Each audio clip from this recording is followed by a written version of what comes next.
Hi, welcome to Dharma.tv. To begin with tonight, I have some things to discuss, and I have some great questions. And so I would like to begin with meditation, and I would like to meditate for 1 minute. So if you would meditate with me, please.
Okay, of course we want to meditate as much as possible,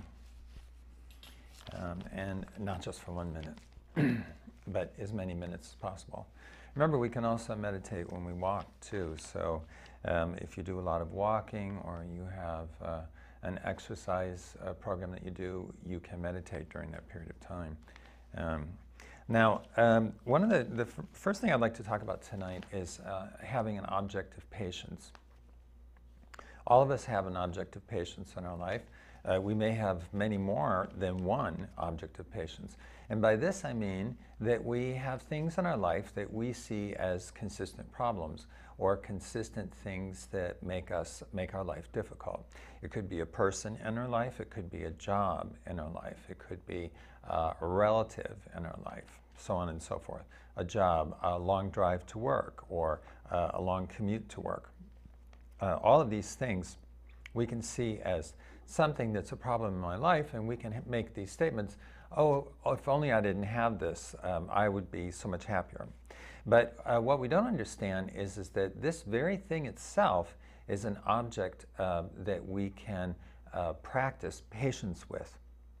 And if we practice patience with this, we will grow in our practice, and our practice will become better and better. And if we lived on a beach and we had everything there that we needed, and we could just lie in the sun and listen to the water, we wouldn't have much of a practice because we wouldn't need to have much of a practice.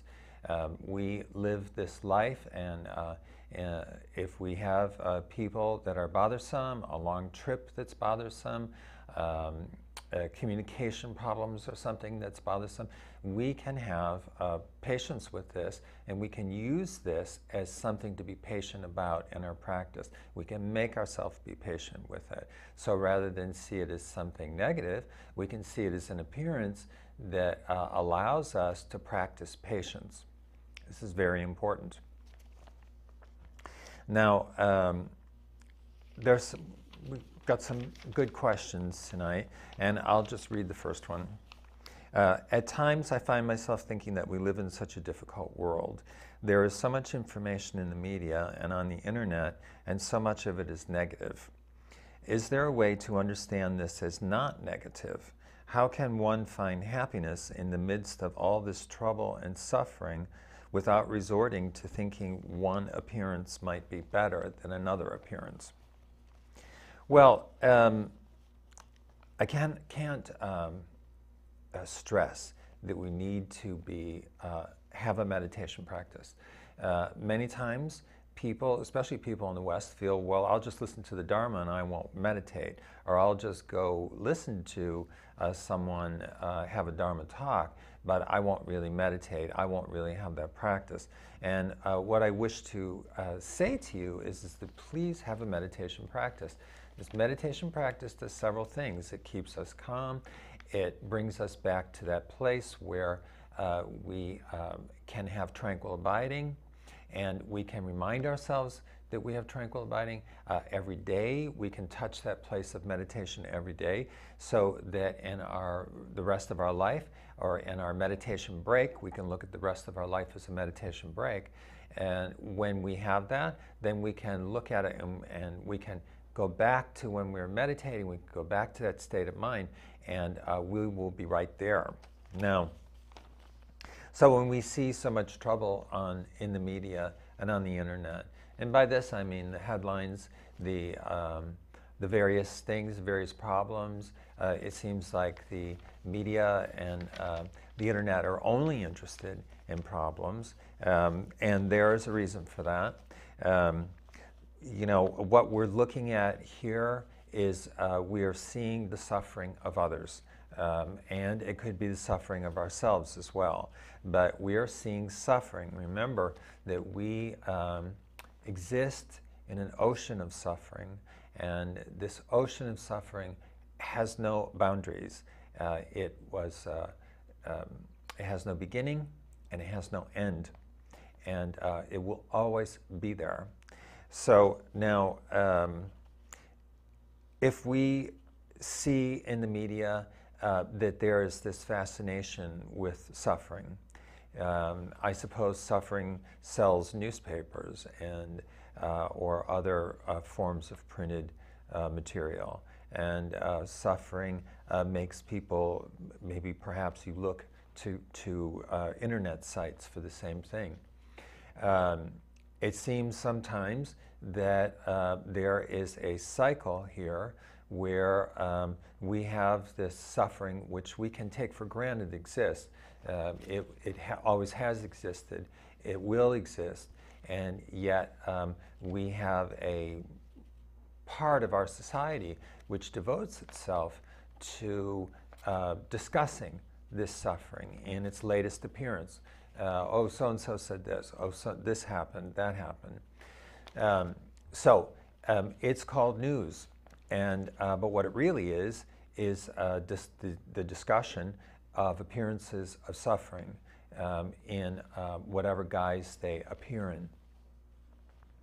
Now, we also need to understand that to some way there is a somewhat of a cycle of addiction here, almost, that we feel that we will be left out if we don't participate in this somehow. Read a newspaper, read a magazine, go to an internet site, watch the TV news, that sort of thing.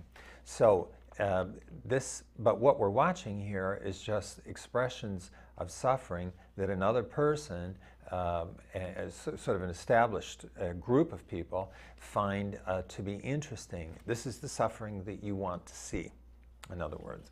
And when we see this and we understand that it appears to be negative, but what it really is just the appearance of suffering. It's the appearance of suffering that they show us. It's also the appearance of suffering, of these people suffering, that they believe that this is important. Now, we need to rise above all of this, and we need to have compassion. We need to have compassion for those whose suffering is pointed out to us by the media and the internet. We need to have compassion for those who point out the suffering to us, understanding that they are a part of the suffering as well. That if we have compassion for others, we cannot be angry at them. If we have compassion for others, we can see them as doing something negative, but we can accept that because we have compassion for them and we understand that they perhaps do not understand what they are doing. It is said that if an individual has no acquaintance with the Dharma, then they're not responsible for what they're doing. It is when we have an acquaintance with the Dharma, when we study the Dharma, that we become responsible for practicing the Dharma. And these people, and newscasters and so forth, are not Dharma practitioners. If they were Dharma practitioners, I can't imagine they would be doing that job. So perhaps they are, to some extent. But we need to have compassion. So then when we go back here and we say, how can I understand this as not negative? How can I find happiness in the midst of all this trouble and suffering? Well, to have compassion. Compassion is the path. Compassion, and to understand that all things are simply one more thing, and no matter what you are, how you are perceiving them. If you are perceiving something as negative, then you are being dualistic, and we want to eliminate dualism in ourselves. If we see everything as one more thing, then we're not being dualistic. If we refuse to say that something is good or something is bad, and that we experience it in another way, that we experience it in just the way of accepting without judgment that it's good, without judgment that it's bad. We just accept it. We accept it without comment.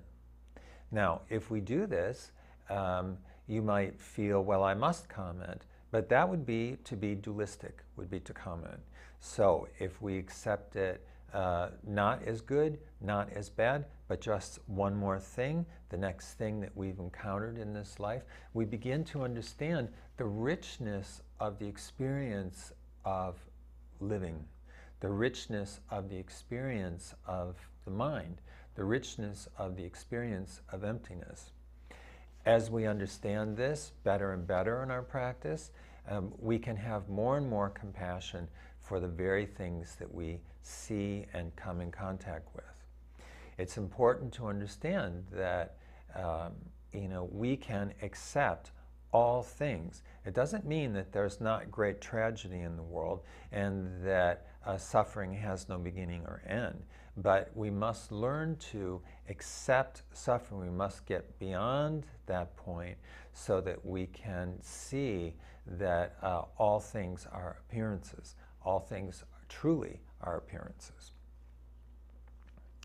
So we need to understand these things as one more thing. So how can we find happiness then?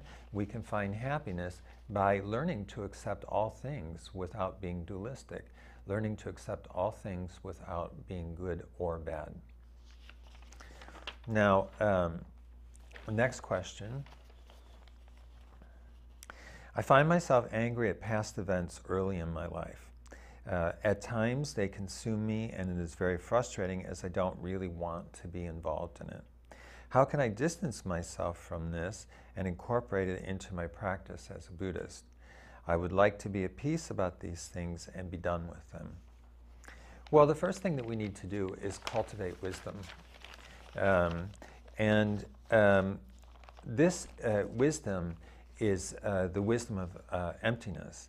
And we need to understand that all things, all appearances coalesce out of emptiness. They come together and appear in emptiness. And remember, content is form and form is content. So we can say that all appearances are a form that we have this opportunity to perceive and not divide into good and bad, but just to perceive them, accept them, and before not a very long time will go by, and we will have another appearance to perceive. So we need to have wisdom then that the appearances are unending. And remember, the appearances are appearances to our eyes, appearances to our ears, our tongue, our nose, our sense of touch, and appearances to our mind, what we think, the inner appearances. So now, specifically though, to talk about your past, this would be your past as a younger person. You may feel that so-and-so led you down the wrong path, or that you made mistakes, that you believed in something and you made a mistake. Yet we also understand as Buddhists that our life is about practice, and our practice is living this life, is our ultimate practice. So if we feel that we've made mistakes in the past, then we also need to understand that the past is irrelevant. The past is not here right now. The past is something that we have memories of, and our memories are imperfect. And but what we can say about the past is, if we have something that happened when we were 15 years old, well, when we were 15 years old, that thing that happened to us, we think happened to us, was an appearance that we experienced. We then extrapolate that and say that this is something that happened to me. We can simply say that this was an appearance that I became involved in a dualistic way. I need to take responsibility for myself. We all need to take responsibility for ourselves in this life. So then, if we say the past is irrelevant, then we can say that it was simply something that was there, an appearance that was there, like the taste of something, the sound of something, a concert that we heard, that we enjoyed. These are all things that these were all appearances as well, and we don't get too carried away with these, but we get caught on things that we feel were humiliating, or that, again, we are saying that some appearance happened to us in the past at 15 years old or something, or whatever, and it was good or it was bad. And we can't live without obsessing about it. But ultimately, the past is irrelevant because it's simply one more appearance. Now, there could have been something that happened to us, so we need to forgive others for being involved in their suffering. You know, we have an expression, being self-absorbed. Well, what does that mean? Being self-absorbed means being involved to an extreme degree in my own personal suffering, or what I perceive to be my own personal suffering. So, if this negative experience from the past, we were experiencing the suffering of others, and we need to understand that. Again, these things are transient. Appearances are always transient. Emptiness is constant change, and these things that happen to us early in life will not happen to us again. We need to give them up, be forgiving, and move on. But we need to move on because of the wisdom that we have developed, not because we're just simply not going to think about it anymore. If we simply don't think about something, if we say, well, I'm going to turn away from that, I'm no longer going to consider that, then this would be virtually a dumb thing to do. What we want to do is have wisdom. We want to say, this was something that happened then. It has marginal value. I have inflamed the value of it, and I have been wrong. And I need to let go of it and to understand it as one more appearance, just like an appearance that happens today. Now, we need to be concerned with the present appearances in our life. If we, so often enlightenment is referred to as awareness, as ultimate awareness. And what is awareness? Well, awareness means that we're aware of all the appearances that are happening around us right now. Now, if we're being dualistic and we're putting up obstacles to seeing those appearances, if we're dividing things into good and bad, then we're never going to be able to clearly see these appearances. If we have appearances in another way, then we're going to find those also as good and bad. So we need to be aware of all things. And the only way that we can do that is to simply accept all appearances as they come about. That means dropping or forgetting or understanding that the appearances that happened 6 months ago just wash by in the stream of appearances or what we might call, some call the stream of life. We could call it just the stream of appearances or the stream of cognizance. And it is actually referred to in Buddhism as the dance of the Dharmakaya. Dharmakaya being all that exists, all that we encounter, emptiness that is filled with appearances, emptiness which is filled with form, all of what we encounter. We are constantly encountering these things, and as such, if we see them as simply another appearance, then we have that freedom to let them go and to understand them as a stream. We can think of it as a stream that is constantly coming to us. So this is an important way to see, almost a kaleidoscope of appearances. And if we were to see them as a kaleidoscope of appearances, then we wouldn't, and we started choosing which one was a good one or which one was a bad one, then we would immediately be blocked from seeing the rest of them.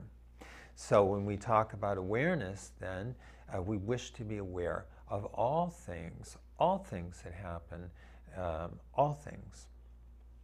Now, these things can be food, breathing, the suffering of others, cold, heat, all of these things that we experience. We can have a practice where we sit and we notice what we're eating. How many people can sit and say they actually notice what they're eating? You may notice the first bite, but you probably don't notice anything after that. You just eat. And yet, if we sit and make it our practice to notice every bite that we eat, probably not every meal, but some meals, maybe once a day, that we sit and we notice every single bite that we eat. We concentrate on it, we observe it, and we see it as the appearance that it is. If we do this, we again have extended our practice. So from the things that we've discussed today, then we can extend our practice in many directions, and we can have a constant practice all day long. So we have our object of patience. We can have our practice around our object of patience, or our many objects of patience. We can have a practice around eating. We can have a practice around what we hear. We can have a practice constantly, all day long, we can be practicing. So it is not just the meditation that we're constantly practicing, but all day. If we wish to simply breathe and notice the in and out of our breathing, filling our lungs and exhaling, and simply concentrating on our breath. Of course, this is a Vipassana technique of meditation and clearing the mind. So when we're practicing with eating, we have a clear mind then too. And what we can say when we have a clear mind is we're not making judgments. What we can say when we have a clear mind is that we are not judging anything, and that we are aware of all things, and that this is a very pleasant experience for us. Now, we can do this when we're talking to another person. We can do this when we're thinking of the past, things that we have attached ourselves to in the past as being a good experience or a bad experience. No experience is a good experience or a bad experience. All experiences, all appearances are simply one more appearance. So, I have more questions here, but I think that they'll take too long to do. So I wish to come back to the expression, the dance of the Dharmakaya. The Dharmakaya, as I said, is all things that we encounter, all things that change, the entire what we see, what we perceive, the things that we encounter when we wake up in the morning, we waken to the Dharmakaya. When we go to sleep at night, we sleep temporarily from the Dharmakaya and enter into the Dharmakaya in a sleep state. When we talk about the dance of the Dharmakaya, what we mean is that all of these things that happen all day long, all of these things that we experience, if we have snow, if it's snowing and it hits our face, we experience that. That is the dance of the Dharmakaya. The dance of the Dharmakaya is a wonderful thought. It's a wonderful image for us to keep. As we have these various experiences, we can keep thinking to ourselves, this is another part of the dance of the Dharmakaya. This is something that is one more part of the dance of the Dharmakaya. If we continue to think in this way, then we will develop great wisdom, and this is what we're after in our practice. We wish to develop great wisdom. So that's it for another show, and I wish to thank you for watching. I know a lot of you are watching, and bye-bye.